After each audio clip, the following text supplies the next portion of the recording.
Alrighty, so what I did, you might notice this, I removed all of the holy tokens from the board because I had remembered that in the rules it said when a scenario is finished, you remove all scenario tokens from the board.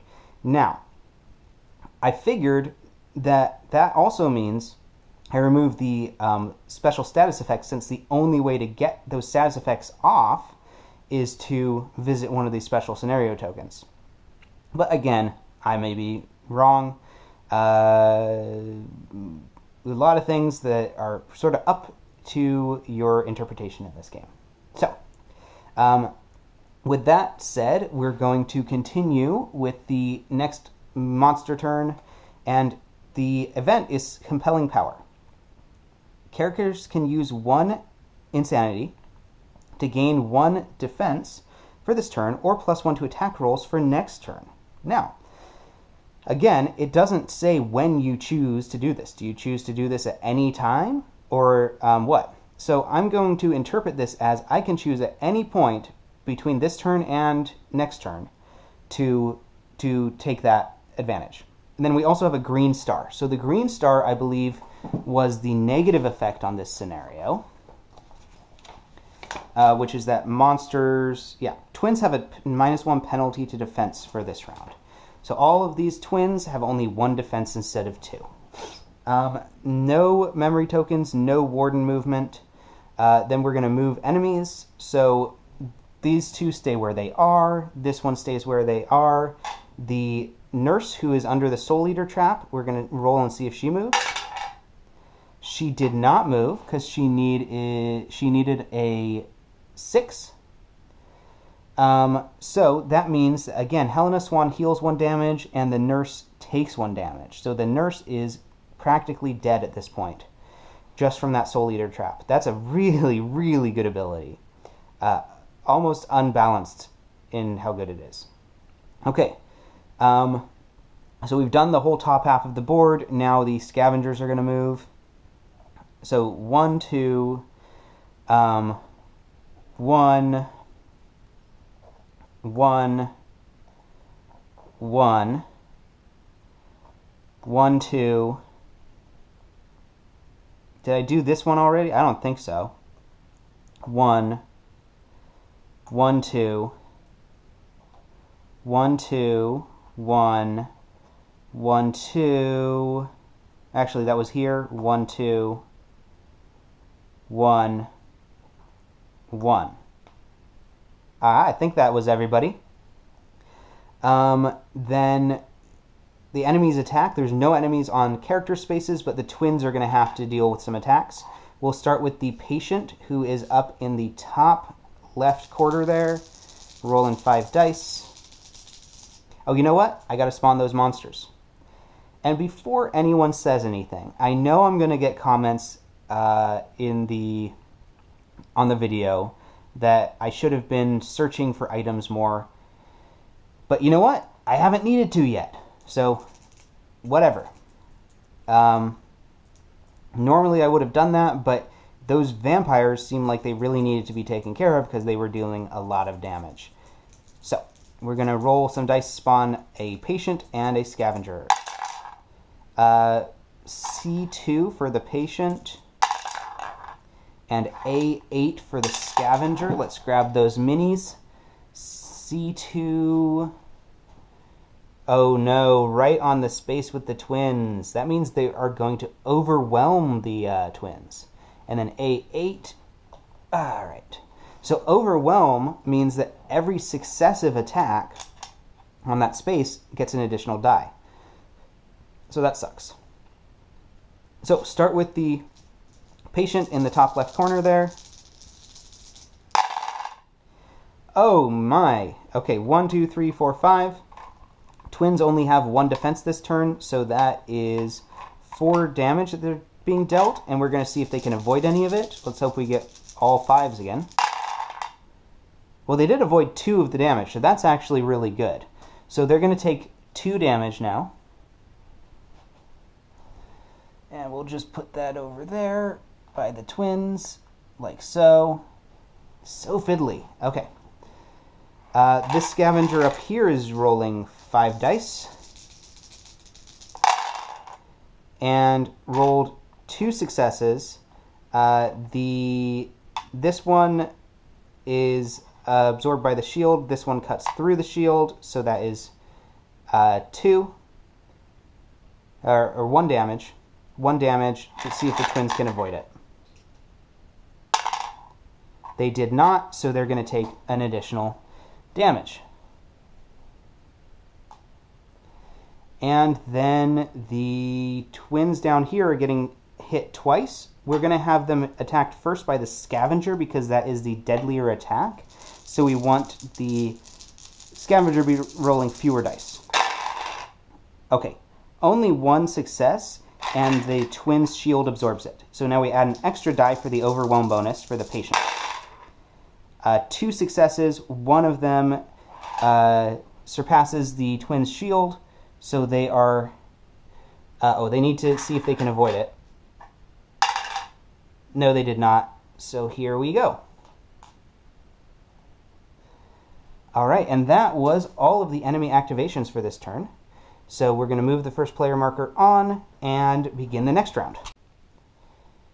Alright, we've returned, and it's ready to start the next round of Lobotomy. So, I believe I had this compelling power card in play from the previous movement phase, so we're going to be able to use that this round to get +1 to attack rolls for the entire turn, if that ends up being something that would be useful. I'm not sure it is going to be, though, because I don't think anybody is going to be able to get into position in time.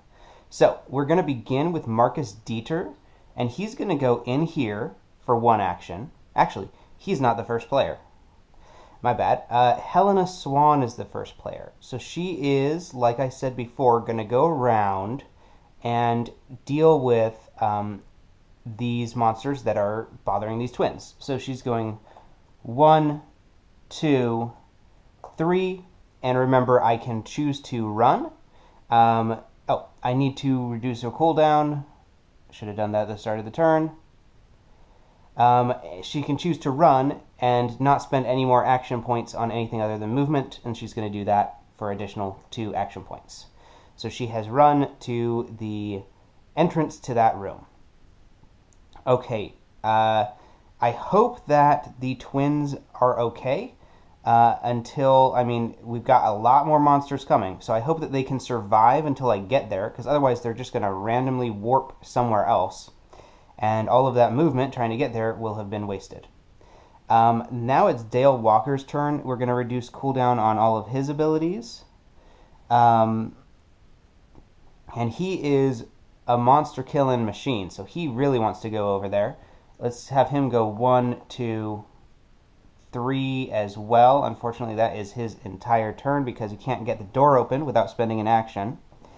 You know what? He is going to use his acrobatics ability, actually, at the beginning of his turn to lose 1 health to do 2 movement. So he's going to go 1, 2, and then 1. This is actually his first action. He's going to go try and open the door, which, oh man, that is a terrible lock. That door is going to be really, really hard to get open. It is, if you can't see it, it's a 5.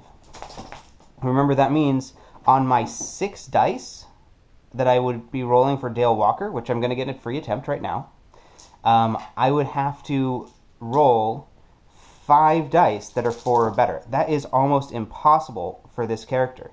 In fact, the only one who I think would have any chance of doing it is Marcus Dieter. But I don't know. It's going to be really hard to get through that door. We might have to just go around, and that's just not going to work out.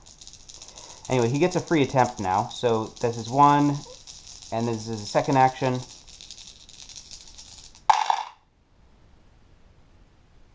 Well, that was really close, unfortunately. 1, 2, 3, 4. 1 more success would have done it. It's not worth trying it again on his turn, though. I don't think he has any other way of getting in the door. There are some weapons that you can use to open doors, but not this one. So for his last action, since he's not gotten in there, I'm going to have him actually begin moving up here, and he's going to go try and get at those twins. So that was not a great turn, but you know what? That's okay. Peter Constant is ready. Hi, Luna. Hey, puppy. What you doing, baby? So Peter Constant is ready, and he is definitely going to go try and get in this door. So he's going to go 1, 2, and he's going to try and open the door for his third action, and it was a success. This door had no lock or barricade on it. So that is his whole turn. That means next turn he can go start attacking that scavenger and saving those twins. Okay. And Marcus Dieter. Well, I was going to have him search in here. And I think I'm still going to do that because with any luck, I will find something that will let me get through that door. Otherwise, we're going to have to try and force it by hand or just give up on those twins. So, 1, and then 2 to try and search in this cabinet. So I'm rolling 8 dice. I'm actually going to have to grab roll an extra one at the end here. And I can find a weapon, some equipment, some drugs. I spawn a monster if I don't get any successes. That's what this monster symbol means. So, well, I got several successes. We're going to roll one more. All right, we got 4 successes there. So that is enough to get a piece of equipment. It seems like a waste to just get the drug, so I'm going to grab a piece of equipment and see what we get. Ragdoll. Reroll any number of dice from a monster's attack roll. I assume that is... it doesn't say if it's a defensive ability, so it's a monster's attack roll against you or any attack roll. It's not really clear. But you know what? I've said it before. That's the case with this game. All right, we're going to do the next one. And, ooh, this one's going to be a little harder, but I think we can do it. So we're going to roll these 7 dice and then roll an extra one. Okay, that was a lot of successes. 1, 2, 3, 4 currently, and then we have just 4 total. Okay, so that means I can get a weapon and equipment or drugs. I'm going to grab a weapon because I know that there are some weapons in the deck that can be used to force open doors. Meat Cleaver. That is not going to be able to force open doors, but it is a nice weapon, so we're going to grab that. And on a later turn, I'm going to trade that to some other characters. But that is actually going to conclude the hero's turn for this round, and then the monsters are going to go. Alright, so we're going to grab the top movement card, and no event, but it is a blue star. Now, if I remember correctly, that blue star is a good thing in the twin defense. The blue star lets the twins attack. Yeah, twins attack a monster in their space chosen by the players. That is a good thing here. So, in fact, that twin might be able to defeat that scavenger. So we'll start actually with the top left here. And the twins are going to attack that mental patient. So they get 2 attacks, one with 6 dice and one with 5 dice.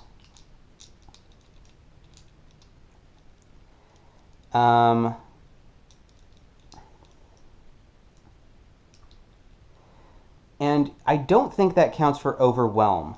Remember, Overwhelm is each successive attack against a space does additional, you roll additional dice. But since it's 2 attacks from the same enemy, I don't think that's counting, but we'll check that later. For now, we've got 6 dice. Now remember, this is an ethereal attack, which means it cuts through any defense that the mental patient has. So 6 dice, and it's going to cut through their defense. I get 5s or 6s, and we're looking for 4 successes. Okay, we got 1 success so far. And then we're going to do the additional success. Oh, that was a critical strike, but that didn't help. And we're going to do the additional roll with 5 dice. Okay, that one's not a critical success, but we did do an additional damage. So that deals 2 damage to the mental patient.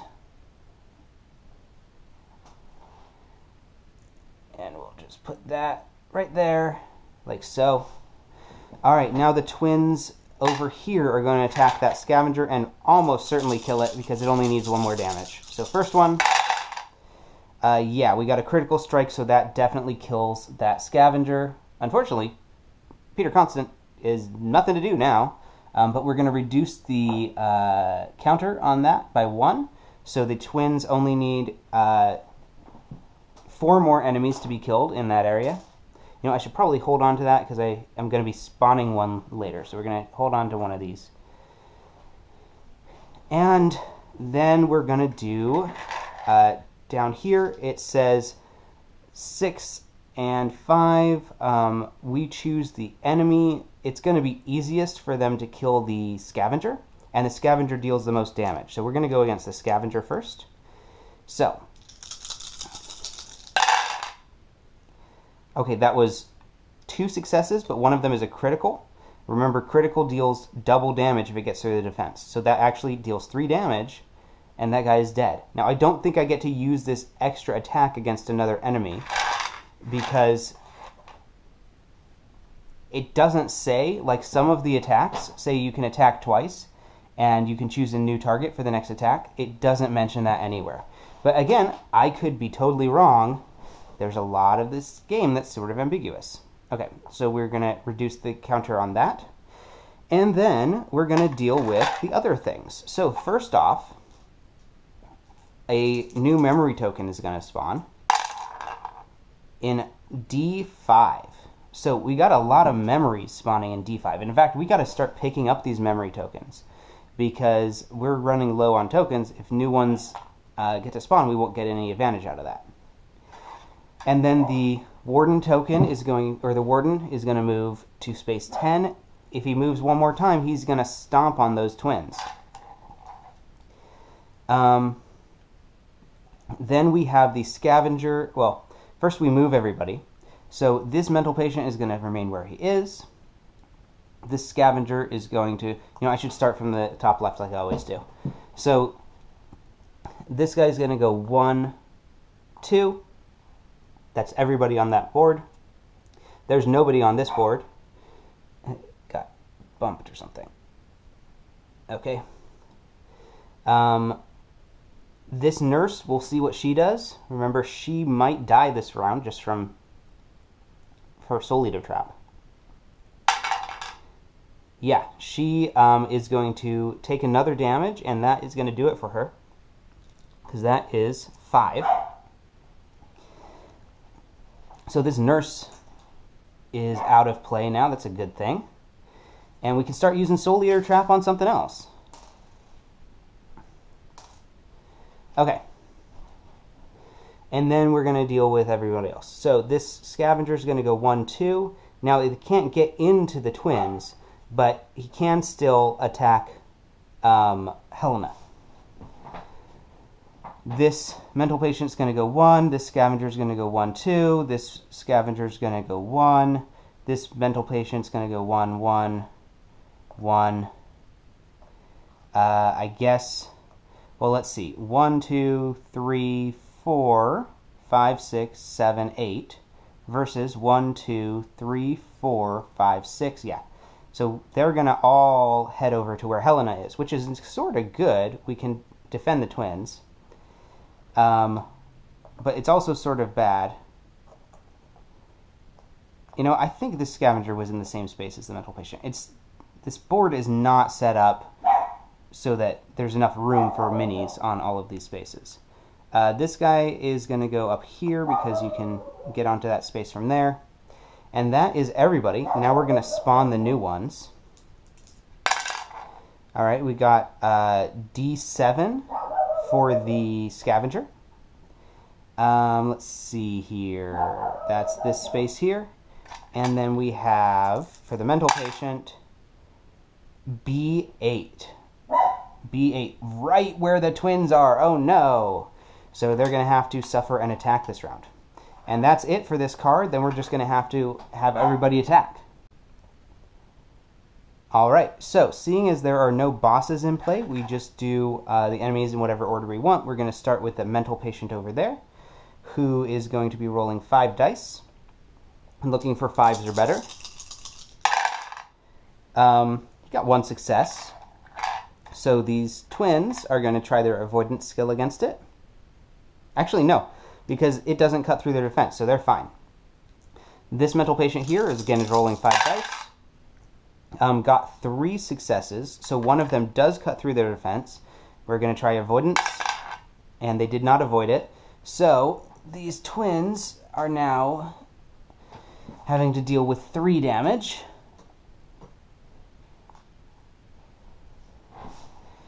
And the twins over here are going to have to deal with 2 separate attacks. One from the scavenger, one from the mental patient. We'll do the scavenger first, so that's 5 dice. Okay, the 2 dice get absorbed by their defense. And this one would have cut through their defense anyway, but it is precision as well, so either way they would take the damage. We try avoidance. And they do avoid that attack. So that's super good. They don't have to take damage from that attack. Now, because they're being overwhelmed, these mental patients are going to roll an extra dice. And they got 3 successes as well. So we're going to, again, try avoidance. And they did not avoid it that time. So they're going to take 1 additional damage. Like so. All right, perfect.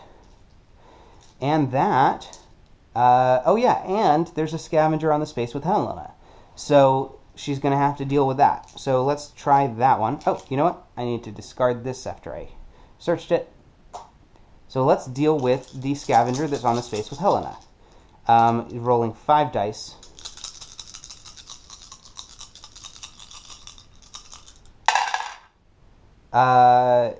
Got 1 success. It's precision, so it cuts through her armor, so she's going to take 1 damage. I'm really not worried about it, because she regenerates her health like crazy. Okay, and that is it. We're going to pass the first player marker on and start on the next round. Okay. You know, I'm not really sure what I'm doing with Dale here.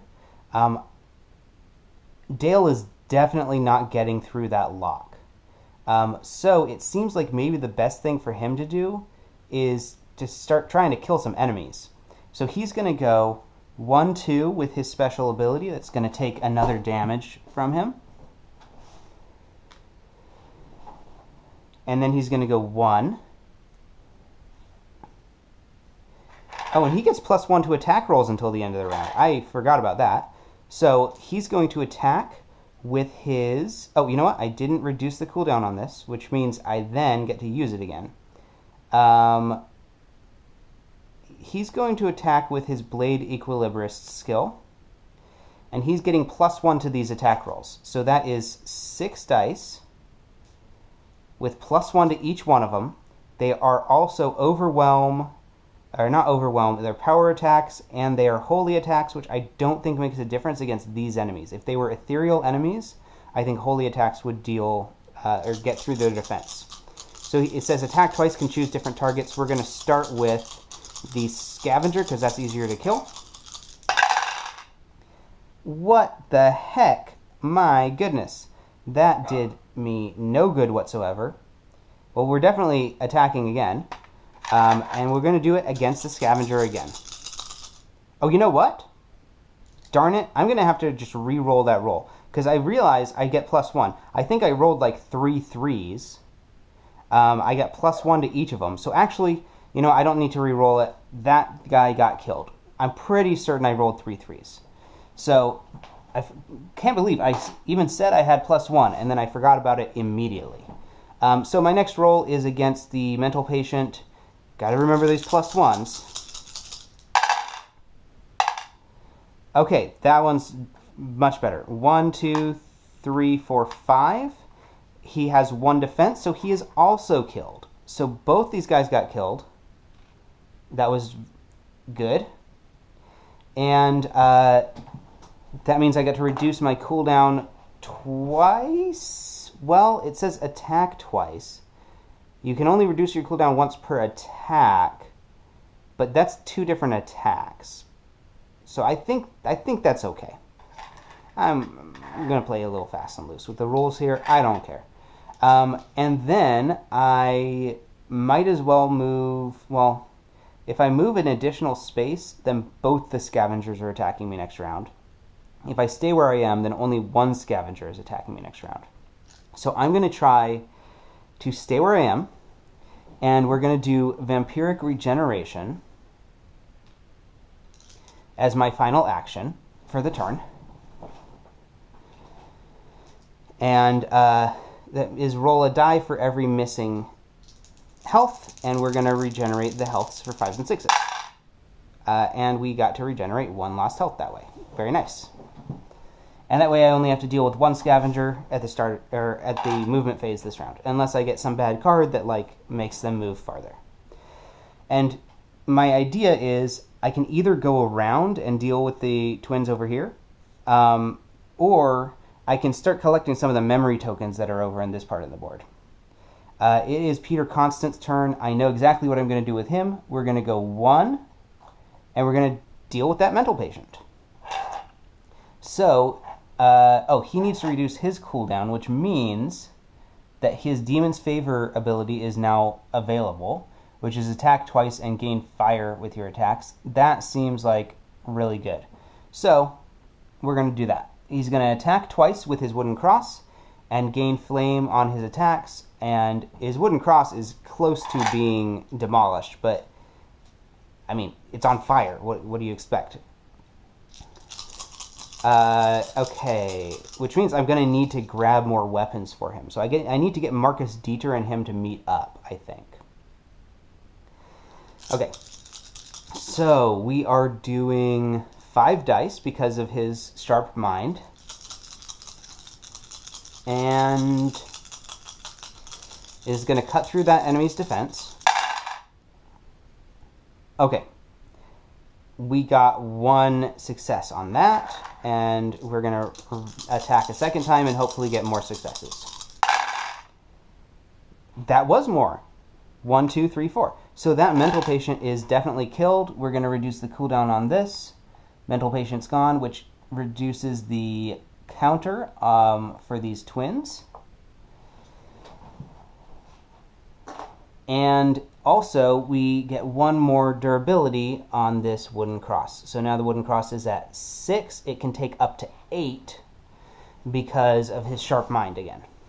So that was 1 action to move, 1 action to attack. Since the twins are now, like, perfectly safe, I think I'm going to have him move back out into the hallway for his last action so that Marcus Dieter can meet up with him more easily and give him another weapon, like, for instance, a meat cleaver. Speaking of Marcus Dieter, it's his turn now. So he could go 1, 2, 3, which wouldn't get him close enough to help Peter Constant. Oh, I need to reduce all his cooldowns. So 1, 1, 1, which actually, if I use his personal only skill, I can move 3 spaces in any direction. So I have a couple of choices here. I do want to give that weapon to Peter Constant, but I also want to get through this lock. Now, he's only marginally more likely to get through it than Helena Swan is, because she rolls 7 dice, he rolls 8 dice. So I think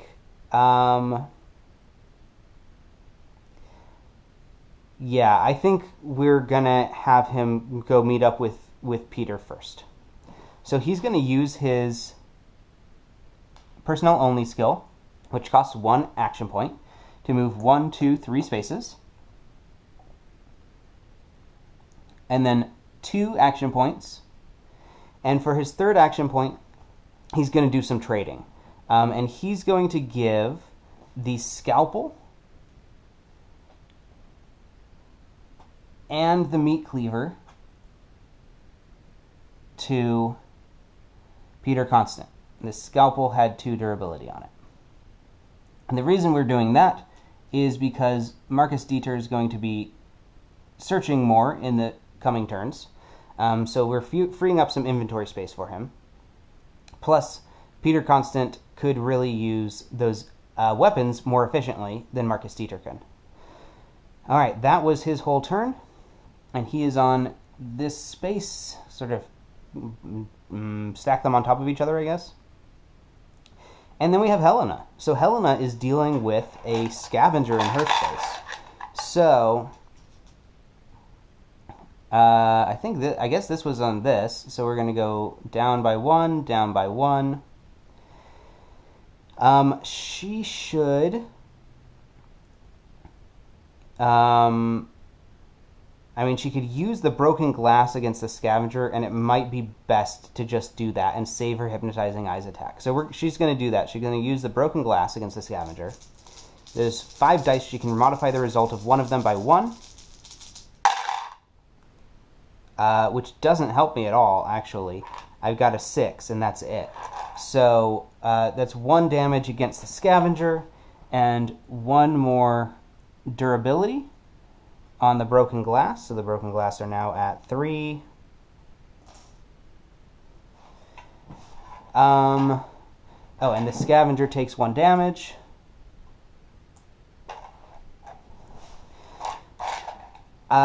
Since it's really only efficient to do it once per turn to try and open a door, I'm going to try and open the door now. And then I'm going to see maybe attack the scavenger again. So, trying to open the door, we need 4s, 5s, and 6s. We need 5 of them. My God! 1, 2, 3, 4, 5, 6. By God! Okay. Wow. That was amazing. That was really, really good, because that means that Helena Swan can now use her hypnotizing eyes. If it deals damage, she can move 1 space in any direction and recover 1 health. That's perfect. Awesome, awesome, awesome. Okay. Especially because these twins are in a little trouble. So, I'm going to stack this next to it so it's more clear how much damage they've taken. So we're going to use Hypnotizing Eyes as my final action. So we're going to put a cooldown on Hypnotizing Eyes.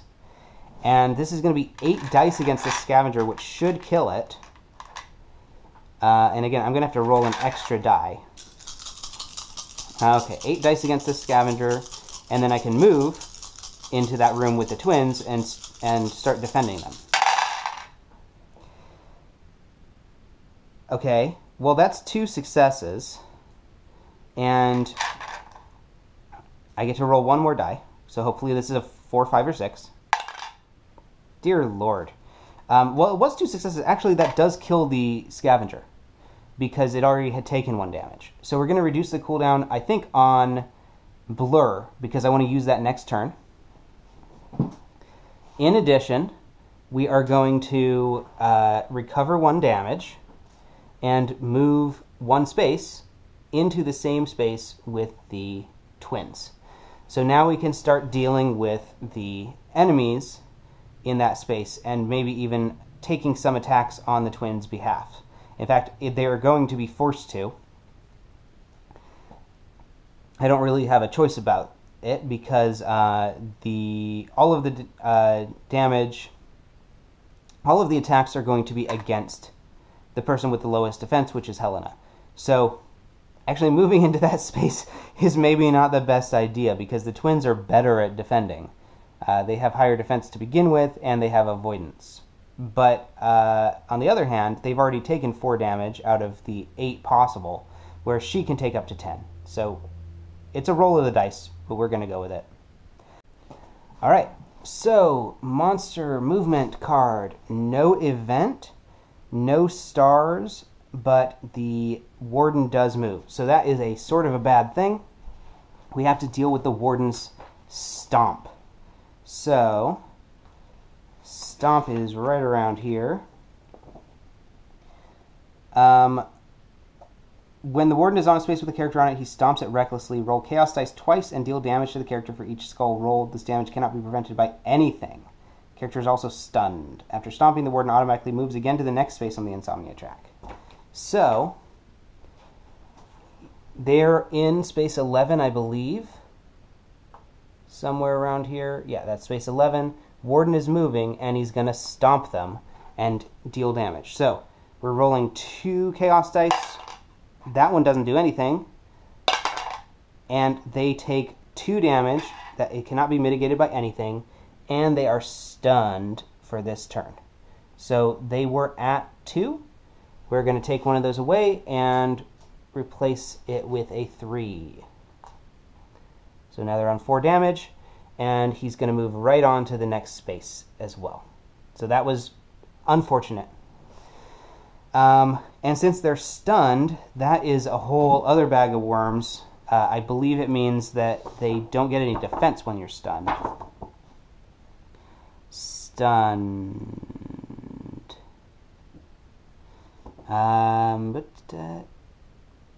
Defense is 0 and lose avoidance. Yeah, that's not good. Alright, I'm going to say that the twins are going to stand up at the beginning of the next player turn, because there's nothing about it in the rules, but I don't think it would be reasonable for the twins to just be eternally stunned. They don't take a turn or anything. All they do is defend.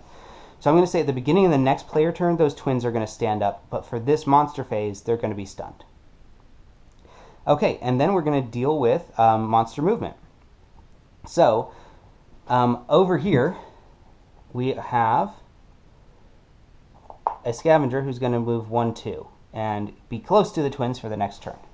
And then we have a bunch of monsters moving here. So first, this scavenger moves 1, 2, this one moves 1, 2, this one moves 1, this guy moves 1, these two both move 1, so they're all in this space here, which is going to be really bad for Helena.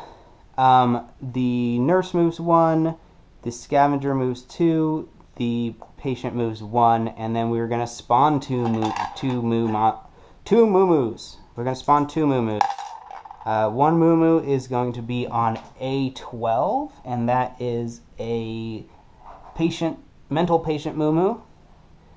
So right on this space here, and then another moo-moo is going to be on B9, and that is going to be a scavenger moo-moo.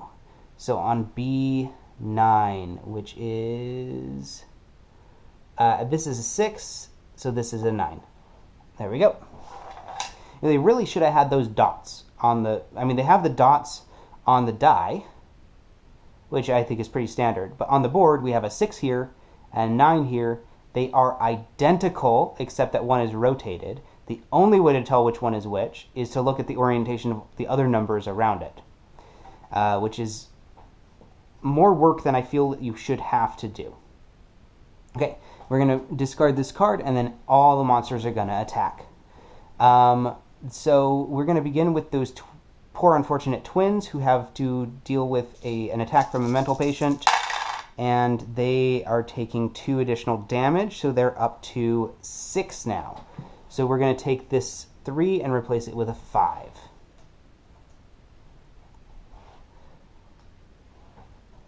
So they are definitely going to die before I can hope to defend them.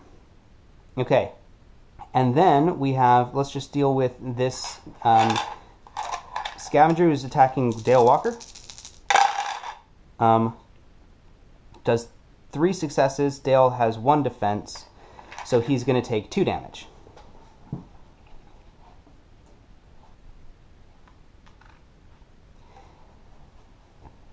And then we have the unfortunate case of the scavengers and the mental patients and everybody crowded around Helena Swan.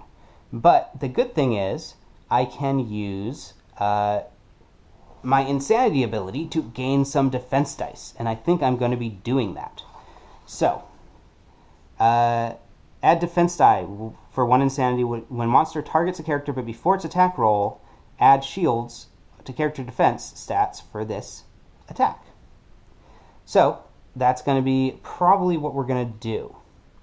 So first one, they're all going to target Helena. The first one, we'll just let them attack because they have ability that can cut through shield anyway.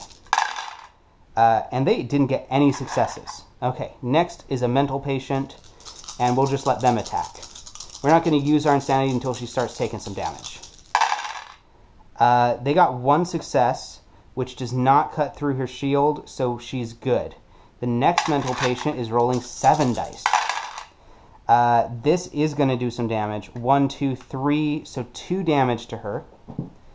And you know what? I'm not going to... Yeah, I'm going to do the insanity, because when we complete the objective, we get to heal some insanity, so might as well use it. You know what? No, I'm not. No, I am. Yeah. So we're going to roll 8 dice. We're going to have to roll an additional 1, and we're going to roll a defense. Okay. 2 successes, plus an additional die, which was a 3rd success. And I have 2 defense for this attack, so I only take 1 damage. Alright. That was a lot less bad than it seemed like it should have been. That's really good, actually. And then we're going to pass the first player marker on, and we're going to begin the next round. Okay. One annoying thing about this game is that I always I want to do this character's turn, but they are not going to act for another, you have a couple other people who are acting first. That is something that has been bugging me about this game. But you know what? That's not necessarily a problem with the game. It's just a personal thing, because, most people are going to be playing this game with a different person controlling each character, so that's not going to be as much of an issue.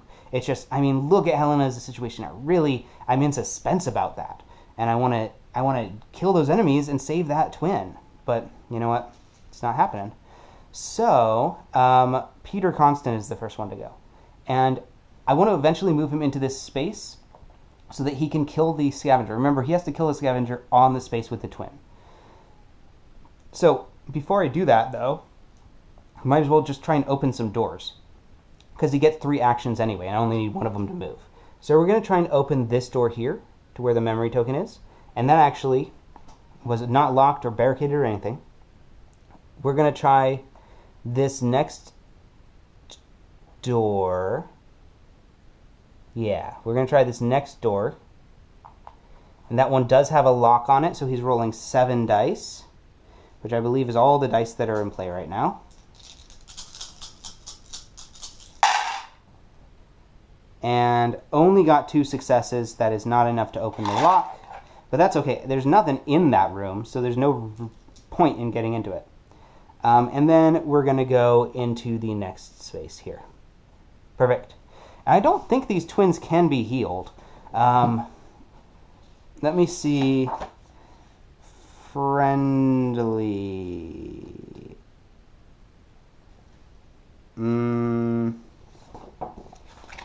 Friendly. They do not fight and do not move. During monster movement and attack, they count as characters. Yeah, it doesn't say whether I can heal them or not, so I don't know. Alright, these twins are going to stand up, but they're going to be dead anyway pretty soon. That was Peter Constant's turn, and then we have Marcus Dieter's turn. And he should try to do some more searching, I think. Somebody needs to grab that memory token. It's just sitting there. So we're going to go 1. We're going to grab the memory token. And that means I draw a memory card. And this was a good memory. There's good memories and bad memories. The bad memories are all the same. So everybody has the same 5 bad memories in their deck. And then 5 unique good memories. Oh, yes. Yes. I remember reading about this illness. I wonder if I have it too. So, medical history skill. It's a 1-use only skill. It has no cost. Draw a card from all of your disease decks. Choose 1 and discard the rest. I'm using that right away. My God. Okay, so I'm going to discard this. Now, these can't be used anymore in the rest of the game. They're gone out of the game. But I'm going to just discard it face up just for saving space. And I'm going to draw a schizophrenia and anxiety neurosis. And I get to keep 1. That's really awesome. Teleport. Move up to 1d6 spaces in any direction to pass through walls. Or gain a voidus 6 for this round. We're doing teleport. My goodness. Still not taking any anxiety neurosis cards. All right, and so that was 1, 2. I get one more action. I might as well use this teleport. My gosh. So we're going to use the teleport now. You know, I didn't do his cooldown at all. So cooldown on this, cooldown on this, cooldown on this. I don't think I did Peter Constant's cooldown either. So cooldown on that. And we're going to do a teleport. So we're going to roll a die and move that many spaces in any direction. 3 spaces in any direction, passing through walls, doors, etc. So I'm going to actually go... well, I don't want to move here because that's where the bad guy's going to show up. I will anyway. 1, 2, 3. And then I can search that body, search that cabinet, and then get out of there. Probably before the warden shows up. Cool. That was a great turn. And then Helena Swan. She is definitely... She's going to reduce her cooldown on everything, which means she can use Blur, which is going to be very, very powerful. And she's going to use Blur, and she's going to use her Insanity Chaos die for this as well. So Blur is 5 dice per enemy in her space. So she's rolling 20 dice for this attack. And I get to distribute that damage however I want among the monsters. And they are considered to have a total of 1 defense. So that's going to be really, really nice. We're also going to roll the Chaos die. So, let's start racking up successes, I guess. Alright. So, we got 1, 2, 3 successes. So that was out of 7 dice. We're rolling 4 more. This makes 11. 5, 6. We're going to roll 2 more. This makes 13. 7. We're going to roll 1 more. This makes 14. 15. Okay. We've rolled... I guess we rolled 7 successes. I must have miscounted. And out of 15 or 16 dice... So let's remember that number 7, and we're going to roll a few more dice. And we got 2 more successes. And we roll the Chaos die. Oh, damn it, I should have rolled that first. Because it was the +1. I have to re-roll this entire thing. Okay. We're going to re-roll the whole thing and hopefully do just as well. So I get +1 to all of these rolls. Okay, so that makes 1, 2, 3 successes out of 7 dice. What am I doing? Oh my gosh. I'm going to roll again. Okay. 1, 2, 3, 4, 5 successes out of 7 dice. Remember that number 5. We're going to roll 7 more. 6, 7, 8, 9, 10, 11 out of 14 dice. Remember that 11. We're going to roll 3 more.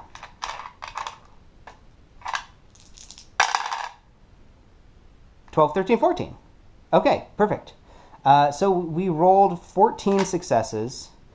That was the most infuriating thing. It was all my fault. I mean, I don't have anyone to blame but myself. And we're going to distribute this. We have to distribute at least 1 damage to each enemy. But how much health do we have in these enemies?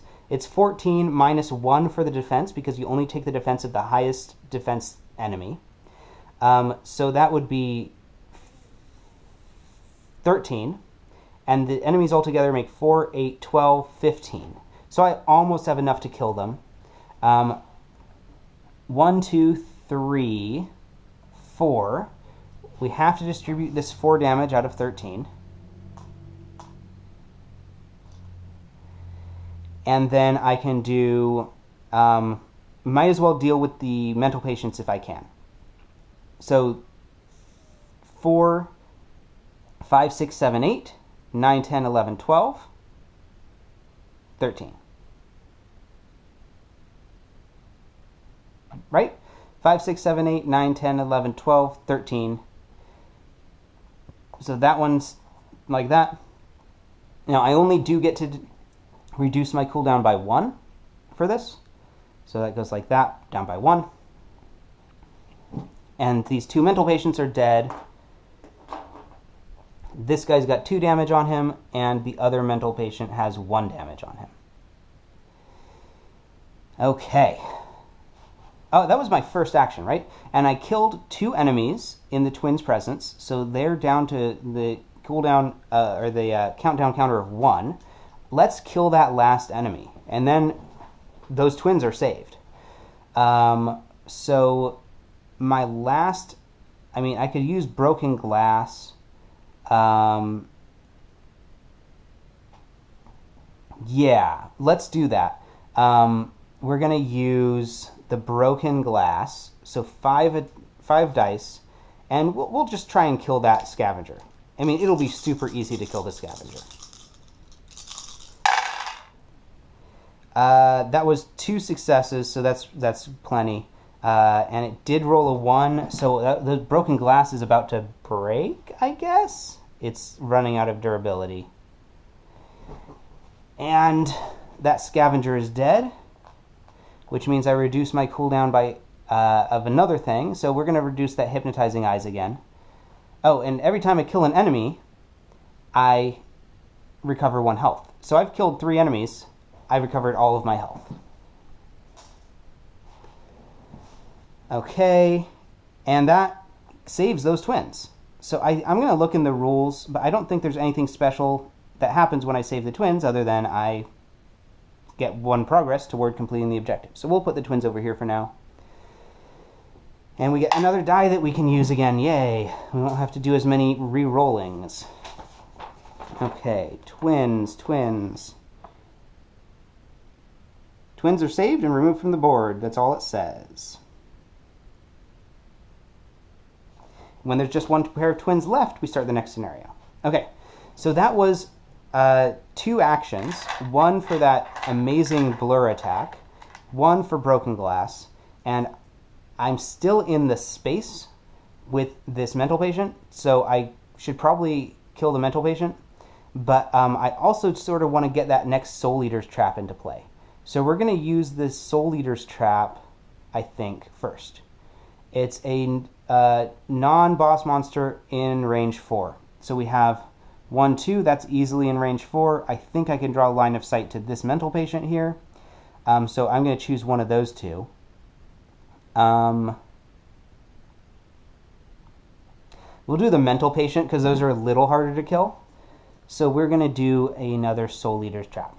So, like so, and we will do a Soul Eater trap on that mental patient. And that is Helena Swan's entire turn. Whew! Alright, and then Dale Walker's turn. So he is actually, he's taking a little damage. Well, let's reduce his cooldowns. 1 on that one. 1 on that one. And he has a lot of abilities that he could use. Let's figure out what he's going to be doing. Alright, for Dale Walker, let's just kill some enemies. And, I could use my coup de grace, but I'm going to save that for something that has defense. So we're just using the gas pipe. Just swinging the gas pipe. We'll start with this scavenger in my space. Oh, that could have gone better. So that deals 1 damage to the scavenger and 1 durability to this gas pipe. That was my first action. We're gonna swing that gas pipe again. No durability loss this time, and 2 more damage to the scavenger, so that'll kill it. That reduces one of my cooldowns by 1. We're gonna reduce vampiric regeneration, I believe.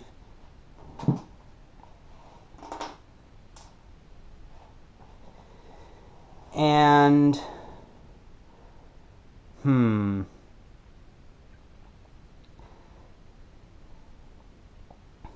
I think, I could move into the space with the scavenger, and then it's just going to attack me next round. So I think we're going to... I'd like to, now that the... Well, I want to see where those twins actually show up. So we're going to move into the central space here. And this should give me pretty good access to everywhere on the board. And that'll be his turn. So that's it for that player phase. And now it's the monster phase. And we'll probably... This will be the last monster phase for now. And we'll take a little break. So let's see what we get for movement. The flesh is weak. Characters cannot use defense skills this turn. Well, you know what? I have no defense skills at all. No defense skills came out this game. The green, unfortunately, is bad because it means twins get -1 to their defense this turn. The warden does move, so he's going to move from this 12 space here to the 1 space on the next board. And he's coming for Marcus Dieter, so Marcus Dieter's got to get out of there. And then we're going to have monsters move. So Helena is now in the danger zone.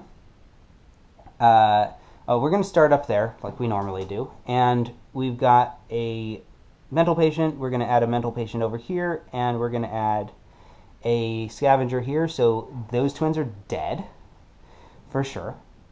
Scavenger is going to move up here and probably going to be attacking Peter Constant. Let's see, how do they decide? Let's see. Lowest defense or the least remaining health. And then the players choose. So, considering the twins now have defense of 1 because they get -1 to defense this round, and Peter Constant has a defense of 1, the twins have the lowest remaining health, so the scavenger is going to target those twins. Okay, and now we're going to deal with the bottom part of the board. This scavenger is going to go here and attack Dale Walker. This scavenger is going to attack Helena. This mental patient is going to get caught in the Soul Eater trap and take a damage. This is a nice little thing. Oh, that wasn't one of the blank ones.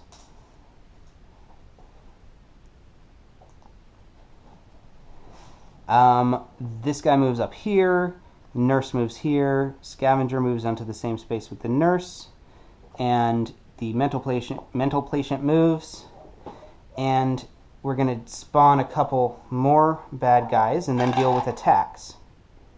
Where'd my D4 go?